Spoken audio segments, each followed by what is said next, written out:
You ever notice how the worst day can be followed by the best one? Yesterday, they were cruel, cold, maybe even silent. And today, suddenly they're warm again. They smile, they touch your arm, they act like nothing happened. And for a moment, your whole body exhales. You think, maybe this means they finally get it. Maybe we're okay again. But listen to me. That moment right there, that sigh of relief isn't healing. It's bait. It's not proof of change. It's the reset of the same cycle that's been breaking you for months, maybe years. Those good days are not apologies. They're anesthetic. They don't repair the wound. They just numb the pain long enough for you to forget it exists. Here's the hard truth most people never want to face. A good day with a toxic person is still part of the same pattern that's been draining your peace. It's not reconciliation. It's maintenance of control. And the reason it feels like love is because your nervous system is addicted to inconsistency. You've been trained to chase calm after chaos, to confuse the absence of pain with the presence of safety. I know you want to believe the nightmare's over. I know how powerful that hope is. You replay every tender word, every moment of kindness, every small gesture, thinking maybe this time it's different. But that hope, if you don't anchor it in truth, becomes a trap. Because every good day that isn't backed by accountability is just another rotation on the same carousel that's been making you dizzy. So before you fall back into the illusion, stop. Count down with me. 5, 4, 3, 2, 1. Pause. Take a breath. Look at the pattern, not the promise. The truth doesn't hide in what they say. It hides in what they repeat. By the end of this talk, you'll understand exactly why those good days happen, what they really mean, and how to step out of the loop that's kept you confused, hopeful, and stuck. Because today, we're not chasing better, we're breaking the cycle. Let's talk about what's really happening inside your brain on a good day. Because it's not magic, it's chemistry. And once you understand the chemistry, you can stop confusing relief for love.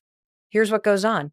When a narcissist or any toxic person gives you those rare moments of kindness, the text that says, I miss you, the sudden affection, the apology that feels almost believable, your brain lights up like a switchboard. Dopamine, oxytocin, adrenaline, they all flood in at once, and it feels euphoric. You feel safe again, wanted again, connected again. But it's not love that's happening in that moment. It's relief. Your nervous system has been living in fight or flight for so long that the absence of conflict feels like heaven. The calm after chaos feels like peace, but it's not peace, it's withdrawal. You're coming down from emotional whiplash, and your brain mistakes that calm for connection. And here's the kicker, that unpredictability, the tension, then the reward, it's the same pattern that keeps gamblers glued to a slot machine. You don't win every time, but the randomness of the reward keeps you hooked. It's called intermittent reinforcement, and it's one of the most powerful forms of conditioning on the planet. This is why you can know someone is wrong for you. You can list every red flag, every betrayal, and still, the second they say something kind, your whole body betrays you. Your heart skips. Your hope wakes up, and your brain whispers, see, maybe it's getting better. But it's not getting better, it's getting tighter. The same chemistry that once bonded you now binds you. You're not addicted to the person. You're addicted to the pattern, the chase, the tension, the temporary calm. Think about it. The body you live in doesn't know how to feel safe in silence anymore. You've been trained to expect pain, then chase the apology that follows it. That's why when you finally get a good day, your entire being exhales like it's home again. But what you're really feeling is the temporary high that comes right before the next low. I want you to hear me clearly. This is not weakness. This is wiring. This is your brain's survival mechanism doing its job, trying to keep you close to what it thinks brings safety. But survival isn't the same as peace. And if you don't interrupt that chemistry, your body will keep pulling you back to the very thing that's breaking you. So when that next good day hits, I want you to remember this. Your nervous system is reacting, not recognizing. It's chasing familiarity, not healing. And that's where your power begins, in knowing the difference. Because once you see the pattern, you can stop dancing to its rhythm. You can look at that good day and say, I see what this is. It's not love, it's a loop. And when you call it by its name, you weaken its hold.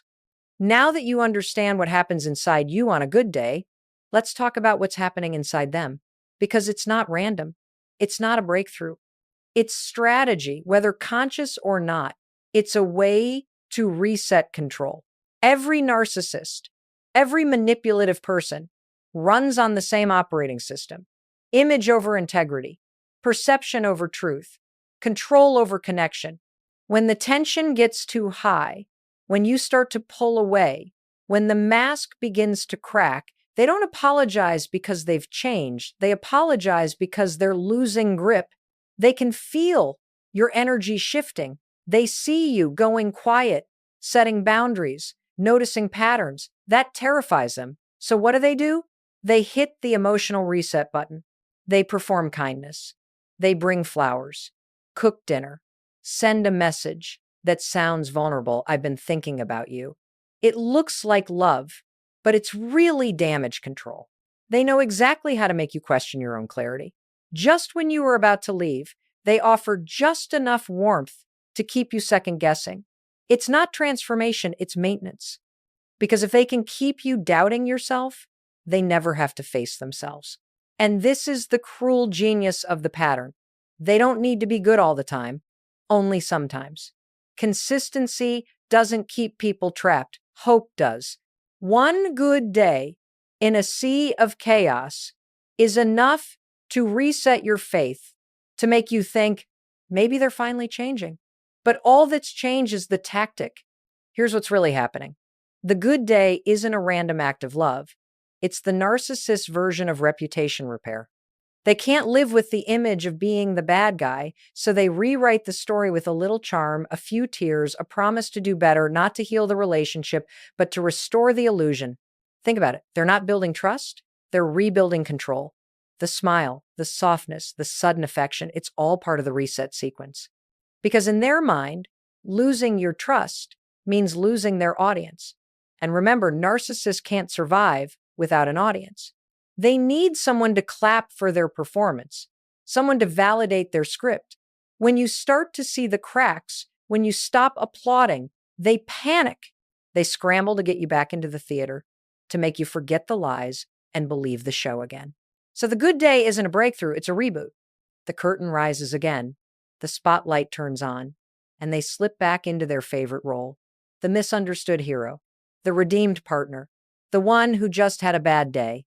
But here's the truth: they can't hide forever if the kindness disappears the moment you hold them accountable. It was never kindness. It was control disguised as compassion. And the second you start seeing that, you stop playing your part, because their illusion can't survive without your participation. So the next time the charm returns, the warmth comes back, the words sound just right. I want you to pause and ask yourself, is this healing or is this management? Because one restores peace, the other restores their power. And knowing that difference, that's the beginning of freedom. You know what makes this cycle so brutal? It's not just what they do, it's what it does to you. It's the way it erodes your confidence. One, maybe I'm overreacting at a time. Let's be honest. You've asked yourself that question more times than you can count. Am I crazy? Am I too sensitive? Maybe I misunderstood. And that's not weakness. That's what happens when you've been trained to doubt your own reality. Cognitive dissonance, that's the psychological term for it, is what happens when two conflicting truths exist in the same space. They hurt you, but they also hug you. They lie, but they also cry. They tear you down, then tell you that you're everything they've ever wanted, and your mind can't compute both truths at once. So instead of questioning them, you question yourself. You tell yourself stories that make their behavior make sense. They didn't mean it. They're under stress. They had a rough childhood. You rewrite reality just to stay balanced. But the cost of that balance is your peace. Every time you make an excuse for them, you disconnect a little bit from your own truth. And here's where it gets dangerous. They see that self-doubt and they feed it. They'll say things like, "You're remembering it wrong. I never said that. You're too emotional." It's not an argument, it's conditioning. They're not debating you. They're dismantling your ability to trust your own perception. And over time, you start to live in the gap, the space between who they show you and who they really are. You fall in love with potential, with fragments, with the version of them that only exists on the good days. You hold on to that version so tightly that you ignore the one standing right in front of you. But let me tell you something, love that requires you to abandon yourself isn't love, it's survival. You've been trying to earn peace in a place that profits from your confusion. And the reason you keep doubting yourself isn't because you're weak, it's because you're kind. You believe in people. You believe that love means giving another chance. That's what makes you human, and it's also what made you vulnerable to someone who sees empathy as opportunity. So here's what I want you to do. I want you to stop searching for proof that they've changed and start collecting proof that you're right. Grab a notebook, grab your phone, and for the next week, write down every time your intuition whispers something feels off. Don't edit it, don't rationalize it, just record it, because clarity grows in evidence, not emotion. You've been waiting for someone else to confirm what your gut already knows. But your gut has never lied to you. It's just been silenced by manipulation. And starting today, you listen to it again. Because the person you've been doubting all along isn't them, it's you. And when you finally trust yourself again, you'll realize that doubt was never weakness. It was wisdom asking to be heard. Let's get practical. Because truth without tools just leaves you aware and exhausted. You've seen the pattern, you've felt the pull, and now you need a rule, something simple, something clear to cut through the chaos. I call it the reality rule of 3. Here's how it works. If a toxic person gives you 3 good days in a row, pause. Don't celebrate. Don't explain it away. Don't start believing the story that this is finally the turning point. Instead, stop and ask the only question that matters. What has actually changed in behavior? Not words. Because words are cheap, patterns aren't. 3 days of calm don't equal growth, they equal the reset phase. 3 days of kindness don't mean transformation, they mean tension, relief. And if every good stretch ends right back where it started, you're not in healing, you're in a holding pattern. You can't measure change by emotion. You measure it by consistency. Anyone can apologize once. Anyone can act right for a week. But if there's no accountability, no ownership, no shift in how conflict is handled, then nothing's changed. The scenery's just been rearranged. Here's where you use the 5-second rule. You know it. Count down with me. 5, 4, 3, 2, 1. Pause before you respond to that text. Before you get pulled into that hopeful conversation. Before you tell yourself, maybe this time is different. That 5-second window interrupts the automatic pull of your emotions and puts you back in control of your decisions. It's not magic. It's neuroscience. It gives your prefrontal cortex, the rational part of your brain, time to re-enter the conversation before your heart makes another contract it can't afford. So when you catch yourself smiling after that sweet message or replaying that kind moment, take that breath and run the test. Is this new behavior or recycled performance? Has there been accountability or just affection? Is this consistency or coincidence? And here's the truth most people don't want to face. When someone truly changes, you don't have to look for it. It shows up unannounced. It shows up in quiet moments, in different reactions, in sustained honesty. Change doesn't perform, it proves. You deserve more than temporary peace. You deserve safety that lasts longer than a weekend. You deserve love that doesn't make you take notes to prove it's real. So from now on, whenever your heart starts to whisper, maybe this time is different, let your mind answer with this, maybe. But let's see what happens 3 times in a row. Because when you live by the reality rule of 3, you stop being ruled by fantasy. You move from confusion to clarity, from reaction to response, from being managed to being free. Let's map this thing out so you can see it for what it really is, a loop, not a love story. Because once you see the pattern, you can stop mistaking the loop for progress. Every toxic dynamic, especially when narcissism is involved, runs through the same sequence. I call it the cycle map. It starts with stage 1, the idealization phase. This is the stage that hooks you. You feel seen, adored, chosen. They say all the right words, mirror your dreams, study your triggers, memorize your hopes. You think you've finally found peace, but what's actually happening is that you've just been cast in a role, the admirer, the savior, the mirror that reflects their greatness back to them. And while you're falling in love, they're taking notes. Then comes stage two, the tension build. Little cracks start to show. Maybe they criticize you in passing. Maybe they withdraw affection. You feel it. The air gets heavier, but you can't name it. Your body senses danger even while your heart makes excuses. You tell yourself, they're just tired. It's been a hard week. But this is where the storm starts forming. Then, stage three, the explosion, the argument, the silent treatment, the outburst, the cold indifference. This is the phase that breaks your confidence. The punishment doesn't always look loud. Sometimes it's just absence, the withholding of warmth. But the message is clear. You disappointed me. You're losing me. And you scramble to fix it. You apologize just to stop the pain. That apology, that chase, ushers in stage four. The reset, the good day. Suddenly, the weather changes. The tension disappears. They smile again. They act affectionate. They may even apologize. You breathe. Your shoulders drop. You tell yourself, we made it through. But you didn't make it through. You just returned to the beginning of the loop. And then comes stage five, the forgetting. This is where the danger hides. The kindness convinces you that maybe you imagined the bad days.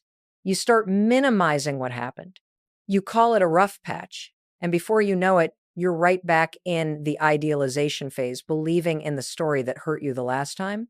That's the map. Idealize, tension, explosion, reset, forget. It's not a circle of healing, it's a carousel of chaos. And it spins until someone decides to get off. Here's the hard truth. They're not going to stop the ride because the ride gives them control. The only way it ends is when you stop buying a ticket. And when you finally step off that loop, you'll feel dizzy at first. You'll question if you did the right thing because chaos feels like movement and calm feels like emptiness. But that's just withdrawal from dysfunction. Once your nervous system stabilizes, peace stops feeling boring and starts feeling like home. So if you're listening to this and realizing you've been living inside this loop, don't shame yourself. Awareness is the first step off the carousel because you can't break what you don't see. And now you see it. You've seen the cycle. You've named it. Now it's time to end it. And ending it doesn't start with confrontation. It starts with a plan. Because walking away from manipulation isn't one big decision. It's a series of small, consistent choices that rebuild your power one day at a time. So let's talk about your exit plan. Step one, the awareness audit. For the next 14 days, I want you to document reality, not the performance, not the promises, reality. Every interaction, every shift in tone, every contradiction. When they're kind, write it down. When they criticize, write that too. Don't argue with your notes. Just observe. Because the moment you collect facts instead of feelings, your brain starts seeing patterns that your heart tried to deny. Step two, micro boundaries. You don't need to announce your boundaries. You need to enforce them quietly. Stop over-explaining. Stop trying to make them understand why you feel what you feel. You're not auditioning for validation. You're practicing emotional discipline. One-word answers, one clear action, one exit from arguments that go nowhere. It might feel cold at first, but it's not cruelty, it's clarity. Step three, the 5-second cutoff. When they text, when they bait, when they say something that sounds like hope, but smells like history, stop. Count down. 5, 4, 3, 2, 1. Don't respond from emotion. Respond from intention. That 5-second window is the line between being pulled back into the story and walking out of it. Step 4, the accountability ally. You need one person who knows the truth, someone who doesn't get hypnotized by their charm, someone you can text when you're tempted to re-engage. Because recovery from manipulation is like detox. Your body craves the familiarity, even when it knows it's poison. And you can't break an addiction in isolation. Step 5, replace the reward. Every time you resist reaching out, your brain loses its dopamine hit. That's why silence feels so uncomfortable. It's withdrawal. So replace the reward. Start tracking progress instead of pain. Make a chart. Every day you don't respond, check a box. At the end of 7 days, you'll look at that paper and realize something powerful. You can trust yourself again. And here's what I know. The moment you begin honoring your own boundaries, the narcissist will sense it. They'll test it. They'll try to pull you back with kindness, crisis, guilt. But your job isn't to explain your peace. It's to protect it. Every time you say no, you teach your nervous system that calm doesn't mean loss, it means freedom. Every time you hold the boundary, your self-respect grows stronger than your fear of being alone. Because leaving isn't just walking out the door, it's walking back into yourself. It's coming home to the version of you that doesn't need permission to feel safe.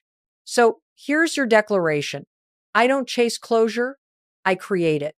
Say it again, quietly but clearly. I don't chase closure, I create it. That's what an exit plan really is, not escape, but evolution. The moment you decide to stop negotiating for peace and start building it, the cycle ends. And when it ends, you don't just get away from them, you finally meet yourself again. When you finally step out of the storm, the silence can feel deafening. No drama, no tension, no high, no crash, just stillness. And if you've lived in chaos long enough, that stillness doesn't feel peaceful, it feels boring. You'll catch yourself scrolling through old messages, replaying memories, almost missing the noise, not because you want the pain back, but because your nervous system hasn't learned what calm feels like yet. It's not craving the person, it's craving the pattern. This is the moment most people relapse. They mistake quiet for emptiness, stability for loneliness. But hear me clearly. That emptiness you're feeling isn't a sign you made a mistake. It's a sign you're detoxing from dysfunction. Your body is recalibrating. For months, maybe years, it's been trained to live on adrenaline, the spikes of anxiety, the rush of reconciliation, the chase for validation. Now, without all that noise, your system doesn't know what to do with the stillness. It feels foreign, like silence after years of loud music. So instead of running from that quiet, I want you to sit in it, breathe in it, because that quiet isn't emptiness, it's space. And space is where healing begins. When your mind starts whispering, maybe I overreacted, maybe they weren't that bad, I want you to pause and remember this. Peace doesn't come with confusion. Love doesn't require chaos. You're not missing them. You're missing the chemical roller coaster that trained your brain to call anxiety connection. And here's the truth. No one tells you. Healing often looks like boredom at first. It's the absence of crisis, the slow rebuilding of safety. But boredom is actually your body learning to feel safe again. It's your mind adjusting to a new normal where you don't have to brace for impact. So when the quiet feels strange, don't fill it with noise, fill it with grounding. Take 5 deep breaths, place your hand on your heart, look in the mirror, yes, literally, and give yourself that high five I taught you. That gesture isn't silly, it's rewiring. You're teaching your brain that calm is not punishment, it's proof that the war is over. And if you stay with it long enough, something beautiful happens. The calm that once felt boring starts to feel sacred. Peace becomes addictive. And that's when you'll know you've crossed the line from surviving to living. Because healing doesn't feel like fireworks, it feels like exhale. Here's the thing about truth. It doesn't need an audience. It doesn't need applause. It doesn't need to be defended. Truth simply stands. And sooner or later, every illusion falls at its feet. For a long time, you've been part of someone else's performance, a story built on charm, control, and chaos. You were cast as the loyal one, the fixer, the believer. And maybe for a while, that role felt like love. But love doesn't need an audience. It needs honesty. Their good days were rehearsals, their charm was choreography, but what you've done, this hard, quiet, courageous work of walking away, that's not performance. That's power. Because the real measure of strength isn't how loud you shout, it's how deeply you trust yourself when the noise stops. It's standing in that silence and saying, I'm still here, I still matter, and I don't need to be chosen to be whole. Listen, time, truth, and reality are the great equalizers. You don't have to expose anyone. You don't have to wait for karma. Life handles balance all on its own. The mask always cracks. The performance always ends. And when it does, you won't need revenge. You'll already have peace. So when you hear they've moved on or that their new story is falling apart, don't get pulled back into the drama. Let that news remind you that illusions are temporary, but authenticity endures. You don't need to clap for their collapse. You just need to keep walking in your clarity. Because in the end, truth outlasts performance. Integrity outlives manipulation. And the person who chooses peace over chaos wins. Always. Now, before you go, I want you to say this with me quietly, but like you mean it. I choose truth. I choose peace. I choose myself. That's your closing line. That's your new pattern. And as the curtain falls on their performance, you'll realize something life-changing. You were never the audience. You were always the light. If you made it here, that means you didn't just listen, you showed up for yourself. And I want you to know how rare, how powerful that is. Because most people stop when it gets quiet. Most people go back when the peace feels strange. But you stayed, you listened, you started the work of changing your pattern. Now, don't just close this video and move on. Take one small action today that reinforces what you've learned. Write the sentence, I choose truth over chaos. Put it on your mirror. Put it in your phone. Let it meet your eyes every single morning until your mind starts to believe it.